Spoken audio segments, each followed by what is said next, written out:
like the men in your life have to judge a situation to say, am I safe to be a whole person here? Or do I have to perform patriarchal masculinity here?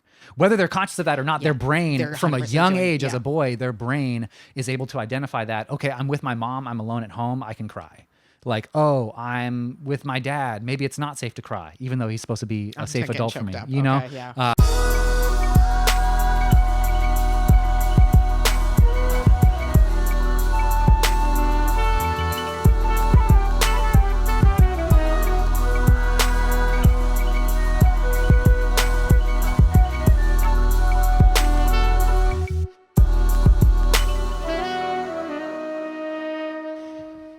So we're back. It's been a minute. What's up, everybody? For No Destinations. I keep calling it Final Destination, and I need to stop doing that. It's not Final Destination. It's No Destinations is what it is. So you've been, I feel like I've been struggling with things. Too. And it's been a minute since we've been able to sit down and talk. And I know a lot of the world stuff feels super heavy. Yeah. And I think one of the things that we've talked about is, okay, with what we're trying to do here, with what's happening in the world, how do these two things sort of come together? And this is kind of us this is what some of our brainstorming sessions look like when we sit and talk about things. And we thought, you know what, why don't we just have an informal, hang with Wffls and Suman. Now you're in the room with us. And this is what it looks like. Cause in my conversations with people, as I've been sharing stuff in my Instagram stories and stuff like that about the news, there's a lot of people are like, man, this is so terrible. I don't even know what to do. And the thing that I feel like we're trying to do with this is that there is a direct correlation with what you see out in the world on sort of the big stage. We are seeing a lot of that in our own personal relationships, in our own communities. So the thing is not impacting out there. It's it feels like we can't do anything. We feel very helpless, but it's we have a lot we can do in our own lives, in our own community. And not to be egotistical, but I really, really do feel in the conversations we're about to kind of have in terms of patriarchy and capitalism, there's no downside to this. You guys tap into these conversations or other podcasts, whatever it is, the more you learn about it, the more you're able to make an impact in your lives and see the ways that you can actually make a little dent in those things. So I feel like what we kind of want to do is a little mini series on what does that look like? What have we seen? What are some of the definitions, things like that? Just what does it look like and what do we do? Yeah. Right? Totally. So with that, let's just do a baseline. What the fuck is patriarchy? Yeah. And I thought, you know what? From a matriarchal standpoint, I'm going to grill Wffls a little bit and be like, hey, sir, what is patriarchy? Yeah, for sure.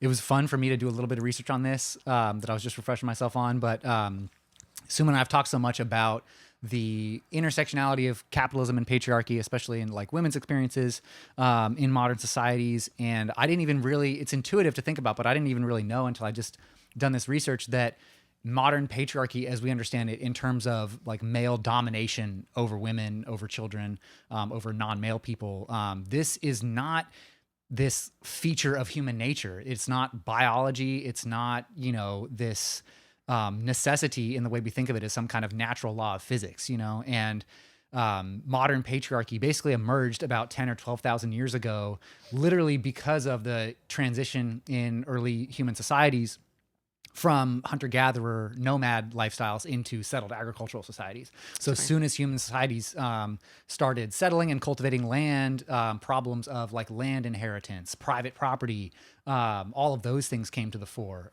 Warfare between different tribes competing for resources emerged. So then you have the emergence of this male warrior class that is now, basically has all the cards in their hand in terms of controlling these now vital resources in terms of sustaining these societies and these tribes. And so that, of course, leads to institutionalization of male domination and the privilege of male warrior castes who can then control that type of stuff. And so it goes just hand in hand with the emergence of private property. And that's still the case. When we think about it's still holding on to those structures, and patriarchy serves to hold on to those structures. Yeah. And I feel one of the things that we talked about was, okay, so we're holding on to those structures. So I've always, a lot of women, we know how patriarchy has harmed us, right? It becomes very obvious where it's but it also felt very much for me, and this was my learning, was that it was us, us against you guys, right? It's okay, patriarchy impacts us, but patriarchy benefits you.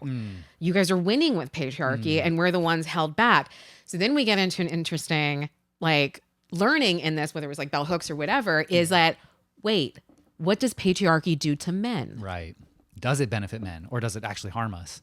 And that was like the key insight to me reading The Will to Change by Bell Hooks, which I highly recommend for everybody, was realizing just how much patriarchy victimizes men too. Every man, especially every boy, is a victim of patriarchy, with this kind of like promised benefit in the future of like the benefits of patriarchy. I think is like the bargain that and what are the benefits that they say for men?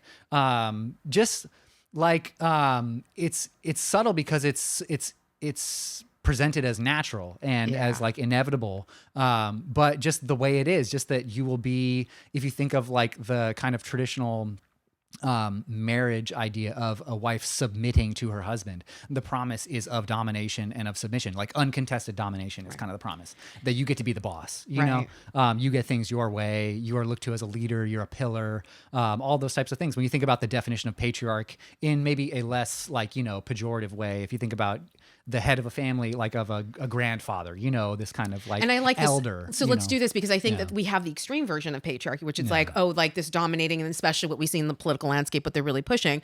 But I like, okay, let's talk about what it looks like in the softer way, like the more accessible, sellable way of like how patriarchy looks. Go ahead. Yeah. Just like there's a benign like kind of overtone that's put on the domination, I think, again, that like feeds into the sense that it's this natural law that's inevitable in human societies, and it's just a natural artifact of having a penis or being a man is to be a patriarch. I think it's just completely sold as natural and inevitable, and that it's good for men, that it doesn't victimize us, and I don't know what else to go off of with that. Well, and because then I was thinking about like what it does in terms of like value. Oh, okay. For men is what I was just that okay. what your train of thought started like got me on was like, the okay, benefits. so then because again, I always talk about this like we're on a scale, right? You've got like again out there in the world, we've got the worst. That's on this side of the scale. Yeah. But a lot of us are functioning in this middle part, and we don't understand how much like patriarchy and capitalism, how much it's just like this insidious, like the way that it gets its tentacles in your day-to-day life. Like learning all this stuff was an eye-opening for me because I didn't understand when I was having like conversations with men in the ways that like I was upholding it in certain ways because of expectations I had of men. Yeah. And so in that, so like in patriarchal framing, what is a man? Because you like, and you hit on some of it. It's like, oh, you're the pillar. Yeah. You're this and provider. And there's some very good soft words there. Yeah. That make it like how makes me benign. feel right, and that make you feel valued though too. Is like I do want to be the protector. I do want to be the provider. But then it almost like takes away like the other components of what you are, because then as a woman, I'm like, oh, well, then there's nothing. You are the provider, you are the caretaker, you're the protector. Then I don't know about the soft things that you need. I don't know about the care things that you need. And there's an expectation that you don't kind of need it. And again, that comes to the victimization. Yes. Yeah. Totally, for sure. Yeah. So then it becomes, and like for women, and I think what was eye-opening for me was we tend to do a lot of the work when it comes to the care and the heavy lifting on that. We tend to do a lot of the work. So this framing, when we become aware of what patriarchy does in our day-to-day lives, now we can have a discussion about how do we work together on that? Because I think you and me say this a lot. We're like, we need each other. And I was thinking, I was like, maybe people don't understand what does that mean when we say we need each other. But it is like women aren't, I'm not going to say women are expected to do like more of the work because we do a ton of the work. I do think that in that like scale thing, there are women who have capacity to do more, and there are women who've been harmed a lot more and should not be expected to do more. So then this becomes that dynamic of, okay, well then how do men break down what patriarchy does? How do we excavate that? And what does that mean for men? Yeah. I know for me, I have like a unique relationship to patriarchy because I was fortunate enough to not be raised in a very patriarchal household. And this comes back to a really interesting thing in Ashkenazi Jewish culture, which is my dad's side of the family, where there's just a different model of what a real man is in Ashkenazi culture, where versus like the kind of Greco-Roman like warrior culture that we've inherited, as Americans of what a real man is. And in Ashkenazi culture, the male archetype is the rabbi. So he's the teacher, he's the like community leader, he's nurturing, he's scholarly. He might be a little chubby, he might have a bit of a belly, but much more of like that grandfather, much less of like the warrior and the conqueror and all that type of thing. So, and that was very intentional in Ashkenazi Jewish culture, in the formation of that culture, going back to pre-diaspora Jewish culture, was creating a masculinity that was in opposition to the masculinities that they saw in the peoples that conquered. The ancient Jews, like the Babylonian culture, Assyrian culture, all those types of things. And so I was raised without knowing this in an alternative masculinity. And that was interesting to learn, was like there's patriarchal masculinity and then there is non-patriarchal masculinity. That whole concept just like blew my mind. And I think that's something a lot of men don't understand. And of course, patriarchy and men who uphold and promote patriarchal masculinity don't want men to know that there's another way of being a man in the world, 100%. And I think this is something that my trans friends and just non-binary people in my life, or who I've witnessed in the world, have really taught me as well, is just that there are ways of breaking out of this gender binary and asking myself, how have I been victimized or truncated? How has my humanity, how's the depth of my being or myself as a person been truncated, victimized? Bell Hooks uses the words self-mutilated, to talk about what patriarchy does to boys, in terms of asking boys to cut off their emotional heart, cut off their sensitivity, cut off their sense of caring for each other or nurturing each other, having any type of relationship on that basis outside of like shared activity, And can we take, I need to take like a pause right there. Cause like that word self-mutilation, like when we understand the impact of what patriarchy does, and again, allowing men to have that space to be like, oh shit, this is why I have felt the way that I have. This is what has impacted me. Because the whole point is for you not to realize it. The whole point is for you to just be so absorbed in it that you don't see, and it becomes us versus them and all these other fucking podcasts and other shit that we see, versus being like, wait, you hurt me. You took that away from me. You took away I'm so like, and this might be like, again, like, I know this is like some deep fucking hard shit that we're getting into, but it's like your childhood. Totally. Because if you're looking at kids to be like, toughen up, there's that whole world out there and you're supposed to be XYZ and you're not supposed to cry and you're not supposed to be hurt. And then I understand in the conversations that I have with men in like romantic relationships, now I see it.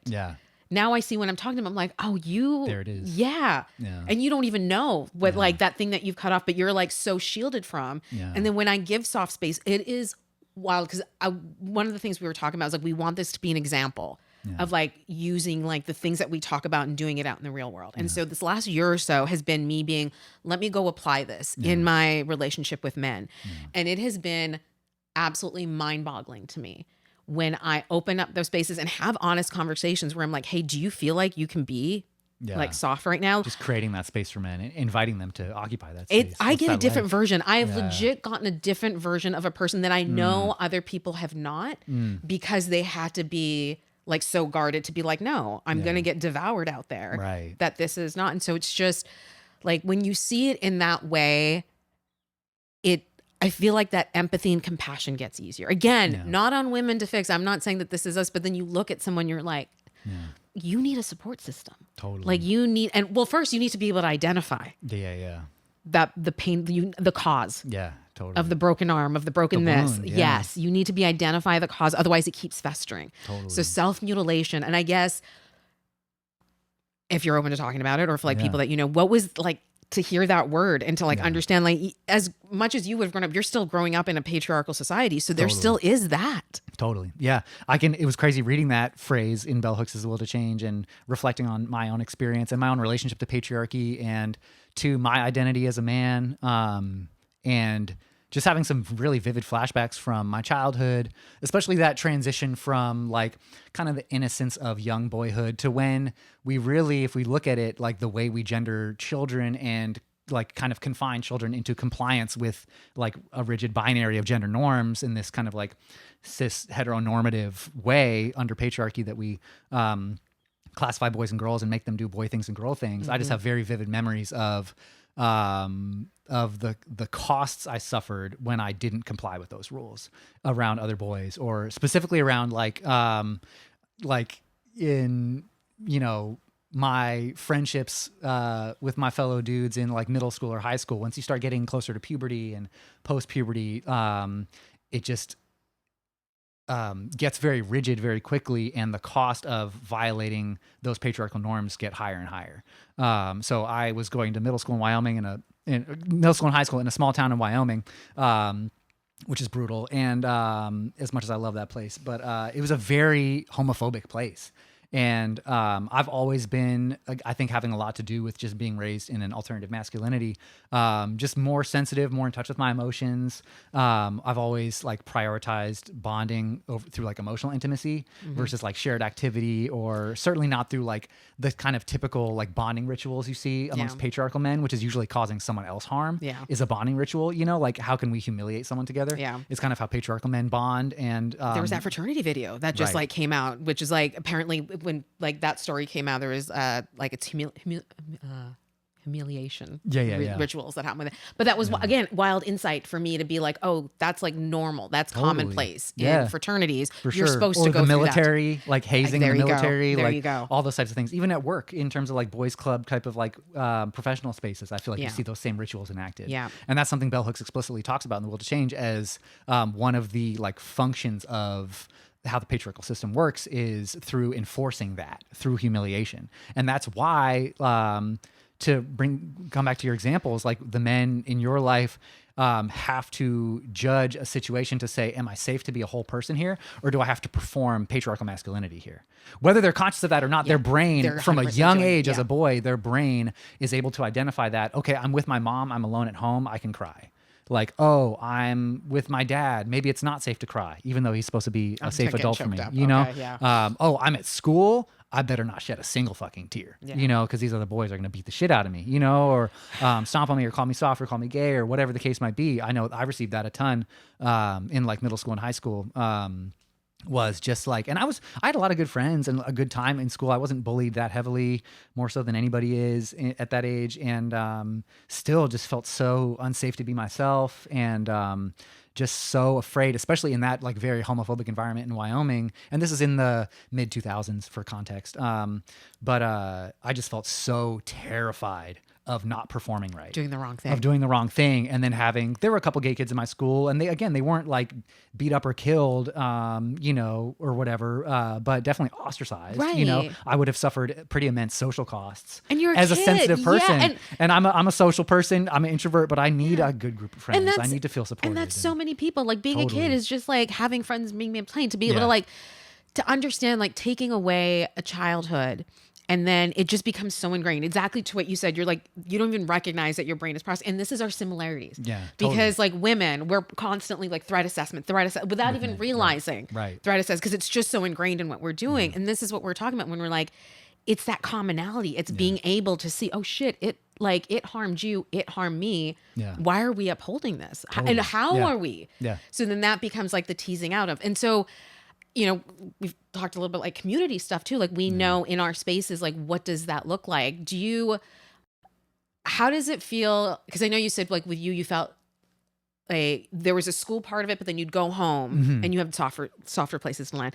Did you have experiences, people like guy friends, things like that, where you saw that was not the case, where they didn't have like, it's no soft space there, no soft space there. So what happens when men don't have a soft space? It's hard for me to think of specifically, and I don't want to like, you know, make assumptions about some of my friends' situations back then, but I could definitely see a contrast in their relationships with their fathers versus my relationship with my dad. And I didn't mean to misspeak earlier too, just a couple minutes ago when I was sharing, like I've always felt very safe being emotional with my dad. He's always like every night tucking me in as a kid, I love you, you know, and like always very affectionate, always telling me he loves me, like very much making that feel felt. And just in terms of him as a disciplinarian, was always like very gentle and soft and stern, and really modeled like a good, again, alternative non-patriarchal masculinity for me in that way. But I just remember seeing my friends, especially in like middle school and high school, again, when my friends and I are boys transitioning into manhood, the expectations are just tougher, and the tolerance is less for deviating from the patriarchal norm. And so I just remember, seeing a lot of my male friends be in a lot more conflict with their dad. And I just was never really in conflict with my dad like that. And I think a lot of it was just those normal changes and evolutions that we go through in puberty and their boyhood hanging on, or their childhood or their innocence kind of trying to hang on, and their dad just trying to like choke that out of them, Yeah. you know, and enforce a much more rigid patriarchal way of being a man, which is the like the Tony Soprano strong silent type Yeah. archetype, you know, of I'm like, thinking about boys in my family too, and I'm like, that totally, yeah, 100%. It's like we don't have time for yeah. anything other than you got to get work. And again, to get back to your question earlier, which is a great question, which I'm still pondering, of like, how is patriarchy sold as a benefit to men to get them to comply and uphold and perpetuate the system? The biggest lie of patriarchy is that it doesn't victimize men, of course, but that there are benefits at all. Like being a dominator. Bell Hooks has a great line. I think it's actually an All About Love, mainly talking about power struggles between men and women.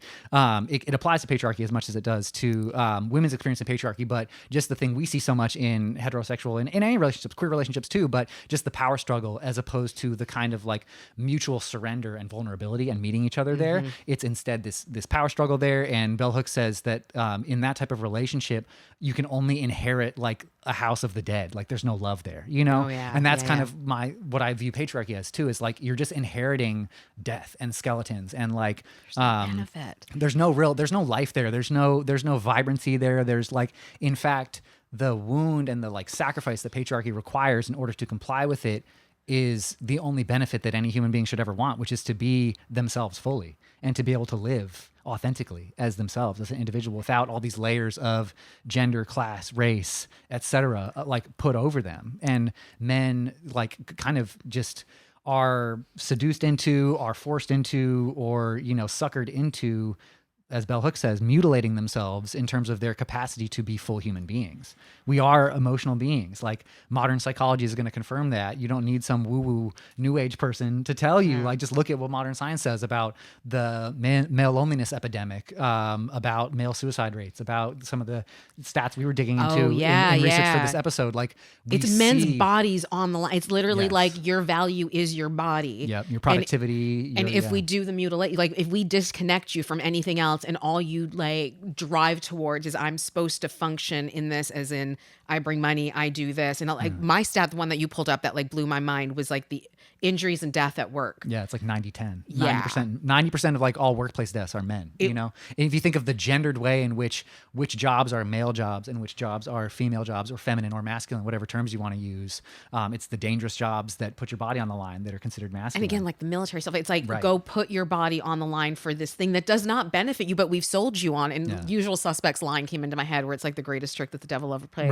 was making you think that patriarchy had any benefits to it. So I fucking love that you brought that up because it doesn't. But if they sell you on it and all the things, and you got to think of like all the marketing that's tied behind it too, because you think about these podcasts, you think about these movies and all these other ways that like, as I'm learning and I'm like, holy shit, I was indoctrinated into because I thought, you know, that, oh, men don't have feelings on that. Right. Like that doesn't hurt them. And it's like, no, we're all fucking people and we all have this. And for, I hope men to see what it takes away from them because it's still time. It's still like, it's not like it's done and done. It's detangling that from your life to say, no, you know what? You don't have ownership over my body and my mind anymore. Totally. And like, there's another way I get to live, in which way I get to be valued as more than just a physical resource. Yeah, totally.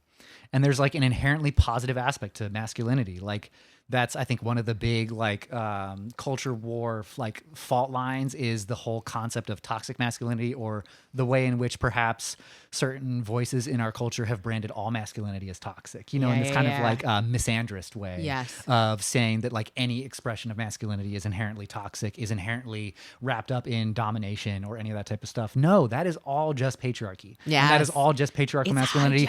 And there are such 1,000-year lineages of alternative masculinities, you know, in the world, in history, that we can tap into. And just that, I think it's also beautiful in a way as an adult man to be grappling with these questions. And there's a little more safety as an adult man or male to interrogate these things and to deconstruct my own patriarchal masculinity, I feel a little bit safer doing that as an adult man, because it's like, you can't take this away from me. You can't- know, yeah, like yeah. you can't take my beard away from me. You can't take anything else. You can't take that away. You can't take that away from me. Like, I'm a man. Yeah. Deal with it. I'm And my own like, person now. And yeah. I'm not going to perpetuate this patriarchy as some condition of my manhood. Like, I get to choose what being a man is for me. And you know? this is that benefit then, right? Because in your doing so, that is like impactful to us. That is helpful to us, because as you guys are deconstructing it, then that is like a downstream impact to women. Because again, we're talking about how like it's not going to be on women to do like the emotional labor. We talked about like the labor costs of women doing, you know. Y'all don't need to do more than you've already done. Right. But to help us do what we need to do. And I think, and for my exploration, having those conversations, like it was within my capacity. It wasn't to fix the guy, because I had my own bad habits of being like, oh, I can do that, versus,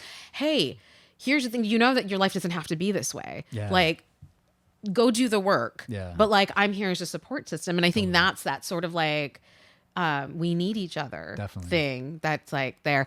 I did want you to touch on, because you said it earlier today and I want it on record, was those again, because this is part of, you would think that it'd be separate from patriarchy, as a spiritual. Oh, okay. That like the leader type thing, because you would be like, oh, it's a spiritual leader, so that's like anti-patriarchy. So can you just say that thing again too, about like the placement of like when people put themselves in like a leadership position?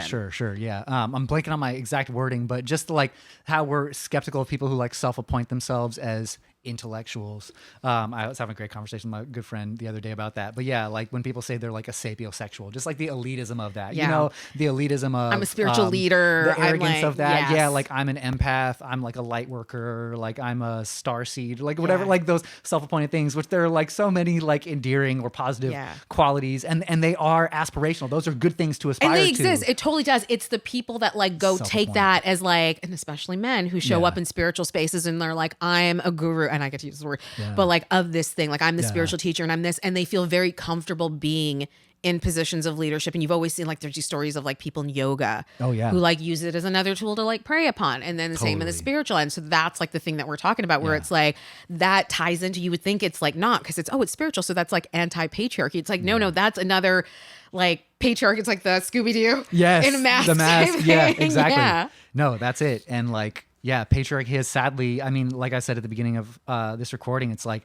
this is a 10,000 to 12,000 year old like institution that we're grappling with. Embedded. It's really embedded. And so we should have grace with ourselves and with others to understand how deeply embedded this type of stuff is. And as urgent as the crises are that we're dealing with, like we don't have time to mess around with men figuring it out and getting it together. Let's be real. But we don't have a choice. There's no better way to do it than to have a little bit of grace and patience, and to support men on their journey, and women to deconstruct their own internalized patriarchy and internalized misogyny, or the way that women have also confined themselves into a prison of patriarchal femininity. Yes. You know, the ways that they uphold patriarchy as well, and kind of not victimize themselves, but like consent to their own victimization at the hands of men or other women, other patriarchal women. And I find boss bitch to be this thing. And I'm not like shitting on anything, because like people who do that, that's and use a great example. To use it in like a positively great, but then it's like, now we fall into capitalism, right? Because it's like, I need to do what men are doing. I have to be out in the workforce in the way that patriarchy says that men are, in order to like equate. It makes me think of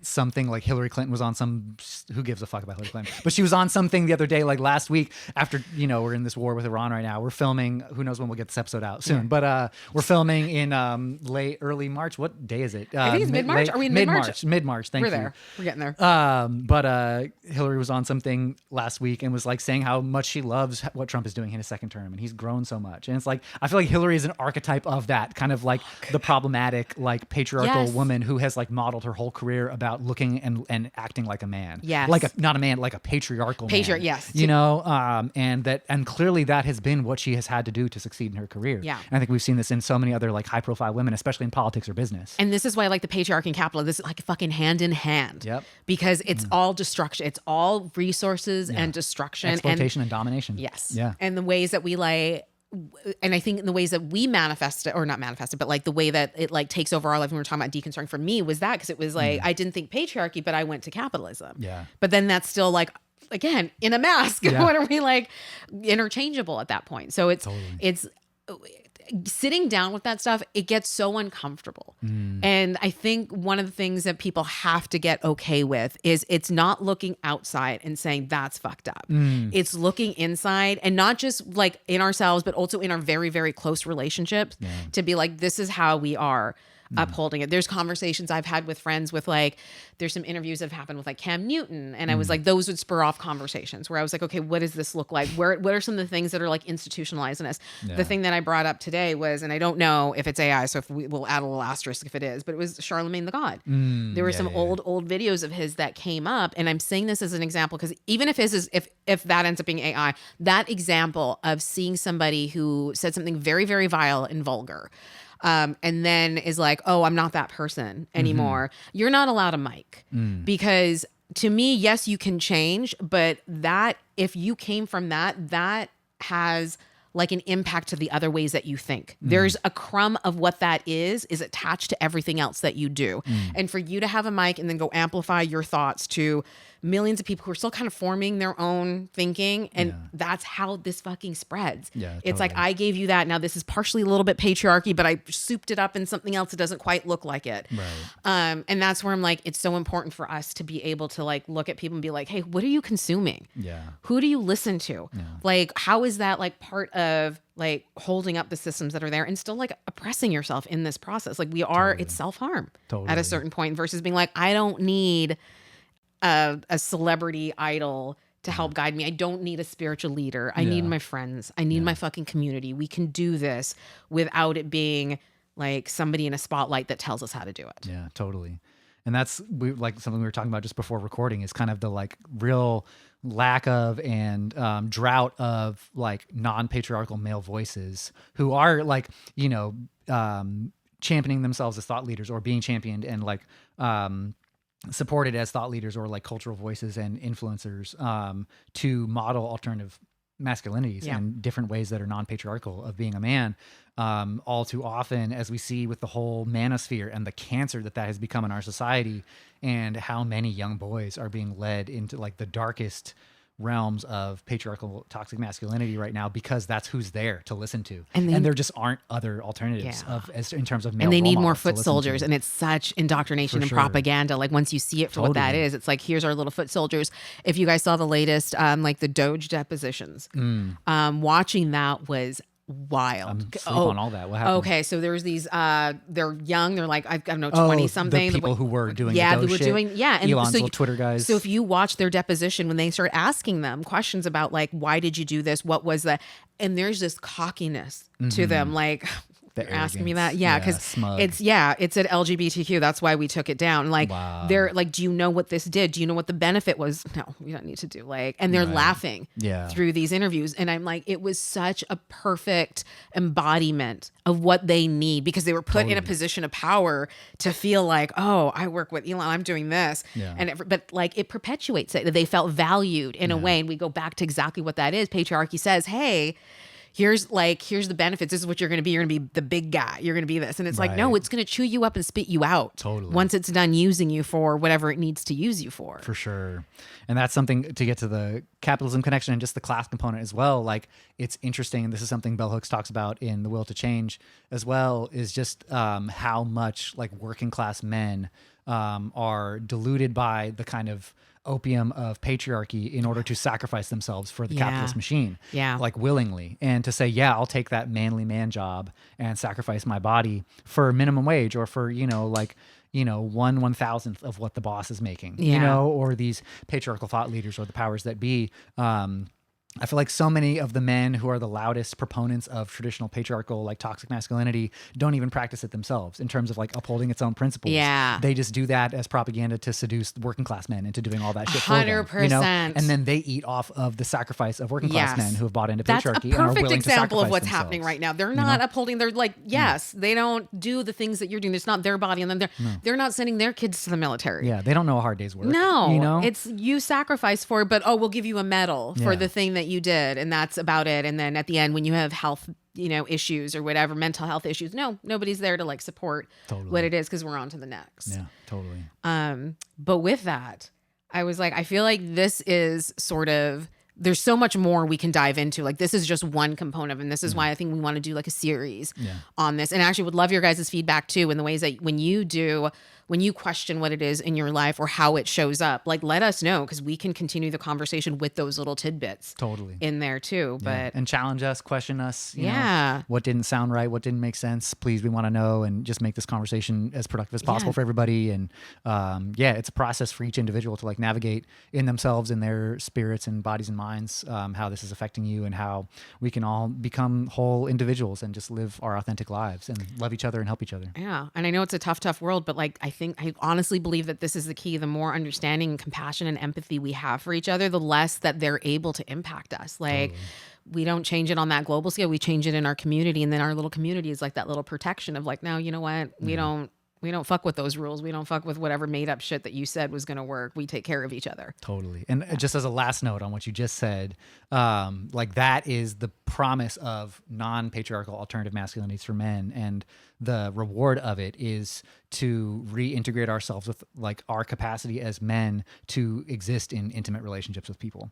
And because that's the basis of community. Everything you were just saying needs to rely on some level of emotional intimacy, some level of capacity to care, some level of like feeling empowered to care. And I think patriarchy has robbed men of that ability and made it seem feminine or beneath them or gay or whatever, like pejorative word or slur, insult that patriarchy is used to punish men for doing otherwise. Like, this is exactly why the male loneliness epidemic exists, is because patriarchy has decimated men's ability to actually exist in caring relationships and have caring relationships. It's insane. I think some of you guys have probably seen this stuff, but videos of like groups of male friends like around my age in their late 20s, early 30s who like don't know any of the details of each other's personal lives, but consider each other like close personal friends. That's not community. There's no substance behind that. And they can, and like you, and they can, there can be a lot of like great positivity and joy and shared experience and a feeling of closeness or solidarity or togetherness and love.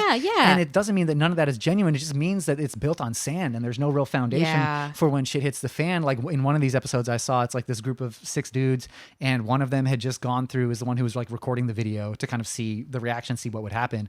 This dude had just gone through a breakup like 6 months prior, and like these are 5 of his, you know, so-called best friends. You sent me this, and it's like they didn't know that he'd gone through a breakup. They didn't know the girl's name. They're like, please don't ask us the name. Please don't ask us her name. And joking about it. And it's not funny. It's sad. It's really sad. And like you think about the male suicide rate, you think about like in connection with all this type of stuff, you know, and like just the way that when we look at, and this is a generalization, but when we look at mutual aid groups and like the people who are really doing the good work of like protecting democracy in our country, or protecting community, protecting the innocent, protecting children, like it's women doing a lot of this work. Because, and it's not biological. It's not because y'all got some, you know, shit I don't got in terms of your DNA. It's because women are conditioned to care and to nurture. And that enables y'all to hold on to community and to create community and to sustain community. And I think men need to rise to the occasion to be part of that work as well, knowing that we will be rewarded immensely. Like that is the fruit, that is the biggest fruit that we can have as social beings, as human beings, is to exist in community with people who love us, who have our back, and who we can care for and support. And I think that's like I hate the friction that happens, but I think some of the things you're seeing in communities is like engaging men in that way. So when we're seeing like ICE agents and all this other stuff happen, the way that you're seeing people like stand up for the community, it's men and women on the front line. Like definitely. Like, so I think as shitty as this is, it's also pushing us to be like, no, we're not, if we're going to be counter to that, this is how care is going to show up. Care is going to show up in terms of community, and it's us side by side.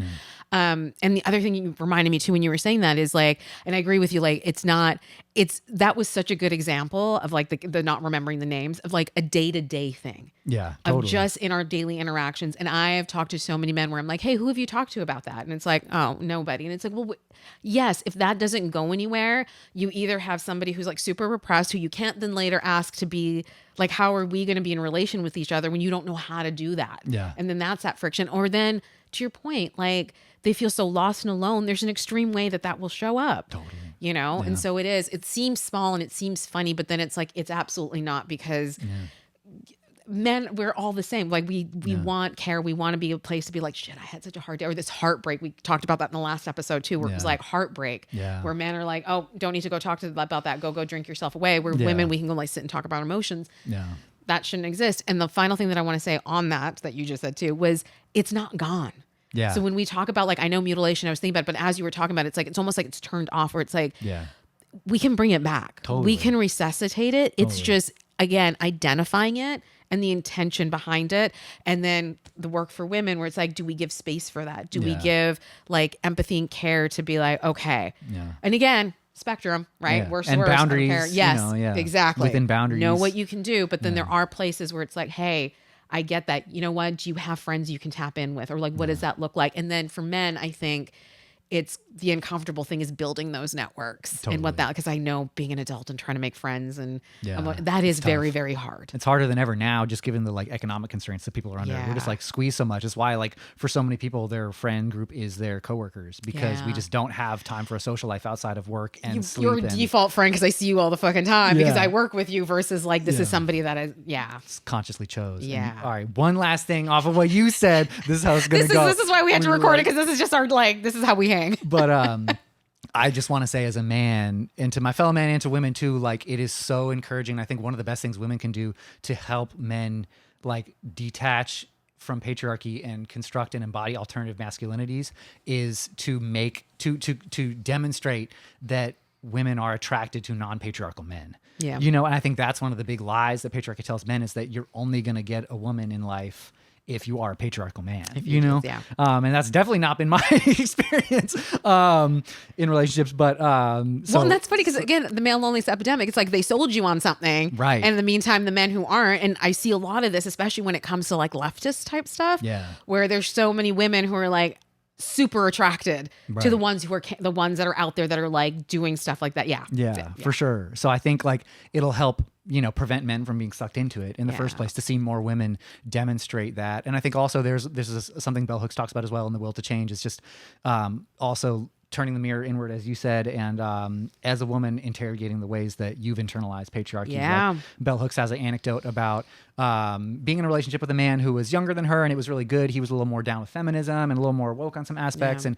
it was good, but she felt like he was a little emotionally closed off, and so he kind of goes to therapy and like starts becoming a little more emotionally communicative, and then she gets the ick. Yeah.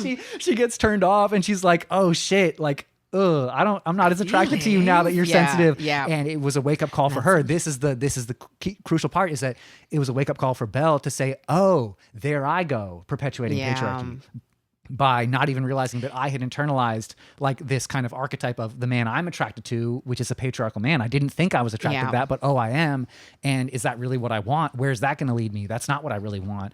Okay, I need to just do some inner work. And again, preference is preference, icks are icks. Sometimes you just can't get rid of that. But just to interrogate, is this ick coming from like a genuine, authentic preference that I have that is like benign and not harmful, or is this coming from internalized patriarchy that is punishing the men in my life for not performing patriarchy for me? It So is anyway. in every, like, that's the thing. We got to stop acting like it only impacts like one side, not the other. It's like Yeah. it impacts us all. Yeah. The discomfort of excavating that is Yeah. going to be the work. It Yeah, can't totally. just be like, oh, you have to do this thing. Yeah. I'm telling y'all, I'm still working on it. There's Yeah. still times that it shows up for me. And I'm like surprised at how freaking embedded it is, because it gets its little tentacles in like a little virus, and Yeah. you don't even know that it's there. It's just been existing in like these little like unconscious thoughts that I do and actions that I do. And I'm totally fair. Like I'm good. I can talk about it. Yeah. And I actually think that this is a great forum for that too. Because if that's the ask of like, can we explore that more? That's a thing Yeah, too. totally. But I 100% agree. Yes. Yeah, I just think it's important. And also just to like be skeptical, like you asked earlier in the episode, like what are we consuming? And just to know that like patriarchal messaging is like reinforced to us and propagandized to us every minute of every day.